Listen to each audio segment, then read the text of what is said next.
जय हिंद दोस्तों। भाग 2 नागरिकता। भाग 1 हमारा आर्टिकल 1 से आर्टिकल 4 तक है और भाग 2 नागरिकता जो है आर्टिकल 5 से आर्टिकल 11 तक है।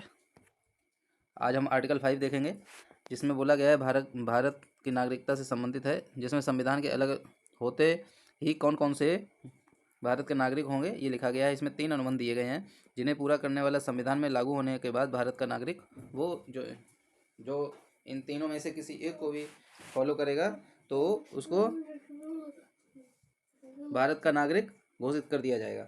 इस संविधान में के प्रारंभ में प्रत्येक व्यक्ति को भारत के राज्य क्षेत्र में अधिवास होना जरूरी है, जिसमें बोला गया है पहला क्या बोला गया है कि उसका जन्म भारत के राज्य क्षेत्र में ही हुआ हो। ठीक है। और दूसरा है या तो उसके पेरेंट्स में माता या पिता दोनों में से किसी का भी जन्म भारत में हुआ, भारत के राज्य क्षेत्र में हुआ हो तो उसको नागरिकता मिल जाएगी। और जो ऐसे प्रारंभ में ठीक पहले कम से कम 5 वर्ष तक भारत के राज्य क्षेत्र में मामूली तौर से निवासी रहा हो वह भारत का नागरिक होगा। तो ये 3 कॉलम दिए गए हैं जिसमें 3 में से अगर किसी एक को भी तुम पूर्ण कर रहे हो तो आपको भारत की नागरिकता मिल जाएगी।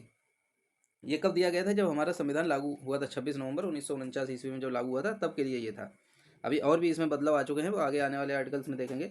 इसी का अगर इंग्लिश वर्जन देखेंगे तो उसमें बोला गया है सेम वही जो हिंदी में है उसी का इंग्लिश में रूपांतरित किया गया है। At the commencement of this constitution, जब कॉन्स्टिट्यूशन कमेंस हुआ था, every person who has his domicile in the territory of India, जिसके पास उसका निवास प्रमाण पत्र भारत के क्षेत्र का है।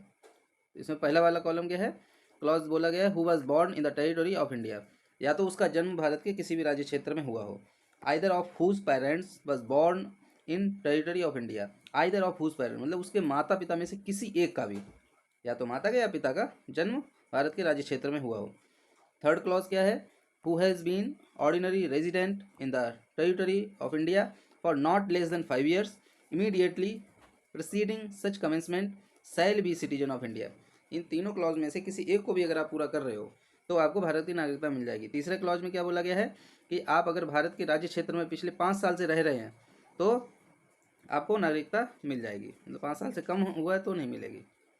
चलिए, शुक्रिया।